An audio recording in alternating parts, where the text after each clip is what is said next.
సంగారెడ్డి జిల్లా పాషమైలారం పారిశ్రామిక వాడలో జరిగిన ప్రమాదంలో మృతుల సంఖ్య 37కు చేరింది. సిగాచి ఇండస్ట్రీస్కి చెందిన రసాయన కర్మాగారంలో పేలుడుతో పదుల సంఖ్యలో ప్రాణాలు కోల్పోతున్నారు. మృతుల సంఖ్య మరింత పెరిగే అవకాశం ఉంది. ప్రమాద సమయంలో వర్షం పడుతున్నా కూడా సహాయక చర్యలు రాత్రి వరకు కొనసాగాయి. ఎన్డీఆర్ఎఫ్, అగ్నిమాపక సిబ్బంది, పోలీస్ శాఖతో కలిసి సహాయక బృందాలు మృతదేహాల వెలికితీతకు ముమ్మరంగా ప్రయత్నిస్తున్నాయి. బాధితులను స్థానిక ఆసుపత్రులకు తరలించి వైద్యం అందిస్తున్నారు. ఈ విషాద ఘటనపై కేంద్ర ప్రభుత్వం స్పందించింది. ప్రాణాలు కోల్పోయిన వారి కుటుంబాలకు 2 లక్షల చొప్పున, గాయపడిన వారికి 50,000 చొప్పున నష్టపరిహారం ప్రకటించింది. కేంద్ర హోంశాఖ ఆధ్వర్యంలో ప్రకటన వెలువడింది. మరికాసేపట్లో సీఎం రేవంత్ రెడ్డి సంఘటన స్థలానికి చేరుకొని పరిశీలించనున్నారు. గాయపడిన బాధితులను పరామర్శిస్తారు. పరిస్థితిపై సమగ్ర నివేదిక తీసుకున్నట్లు సీఎం కార్యాలయం తెలిపింది.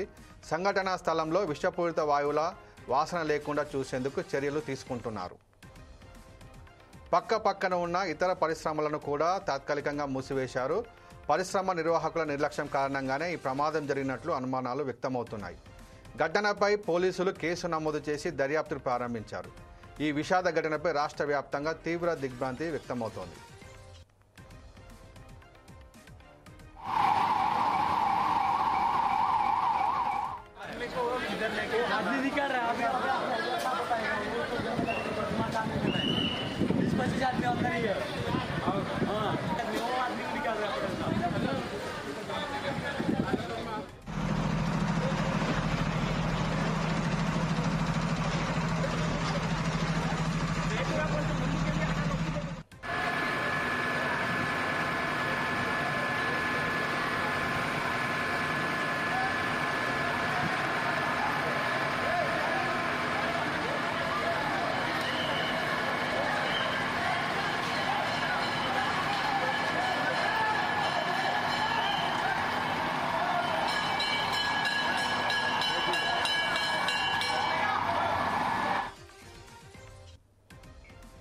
సంగారెడ్డి జిల్లా పటాన్చెరు మండలం పాషమైలారం పారిశ్రామిక వాడలో జరిగిన ప్రమాదంలో మృతుల సంఖ్య 37కు చేరింది. సిగాచి ఇండస్ట్రీస్కి చెందిన రసాయన కర్మాగారంలో పేలుడుతో పదుల సంఖ్యలో ప్రాణాలు కోల్పోతున్నారు. మృతుల సంఖ్య మరింత పెరిగే అవకాశం ఉంది. ప్రమాద సమయంలో వర్షం పడుతున్నా కూడా సహాయక చర్యలు రాత్రి వరకు కొనసాగాయి. ఎన్డీఆర్ఎఫ్, అగ్నిమాపక సిబ్బంది, పోలీస్ శాఖతో కలిసి సహాయక బృందాలు మృతదేహాల వెలికితీతకు ముమ్మరంగా ప్రయత్నిస్తున్నాయి. బాధితులను స్థానిక ఆసుపత్రులకు తరలించి వైద్యం అందిస్తున్నారు. దీనిపై మరింత సమాచారం మా ప్రతినిధి లెనిన్ అందిస్తారు. లెనిన్, చెప్పండి. సంగారెడ్డి జిల్లా పటాన్చెరులోని పాషమైలారం పారిశ్రామిక వాడలో జరిగిన పేలుళ్లలో మృతుల సంఖ్య 37కి అయితే చేరింది. ప్రస్తుతం 35 మంది చికిత్స పొందుతున్నారని, మరో 7 పరిస్థితి విషమంగా ఉందని కలెక్టర్ ప్రావీణ్య అయితే తెలిపారు.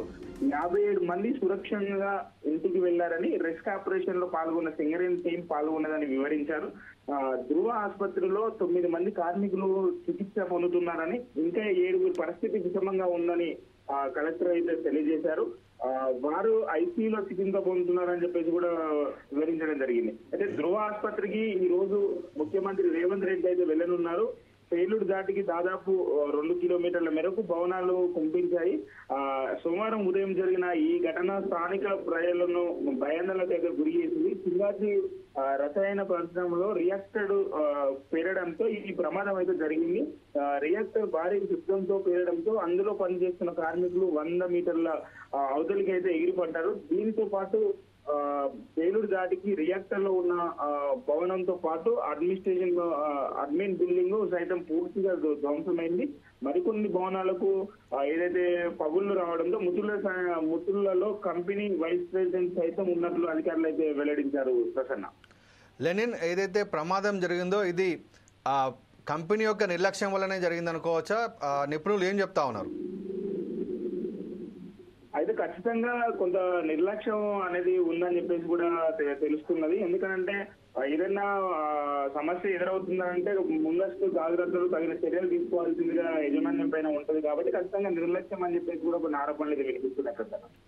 సీఎం రేవంత్ రెడ్డి కూడా అక్కడికి వెళ్తున్నట్టు తెలుస్తా ఉంది. మరి ఆ విషయాలు ఏమని తెలుసా? ప్రసన్న, అయితే ఏదైతే పాషం మైలారానికి సంబంధించినటువంటి ఏదైతే ఘటన పైన సీఎం అయితే తీవ్ర దిగ్భ్రాంతి వ్యక్తం చేసిన విషయం తెలిసిందే. కాగా సీఎం రేవంత్ రెడ్డి అయితే ఈ రోజు పటాన్ చెరువుకి అయితే వెళ్ళనున్నారు. సిగాచి పరిసరంలో ఏదైతే పటాన్ చెరువు ధృవ ఆసుపత్రిలో చికిత్స పొందుతున్న బాధితులను అయితే పరామర్శిస్తారు. Prasanna, thank you Lenin.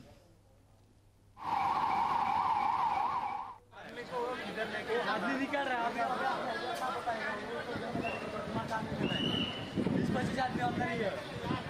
हाँ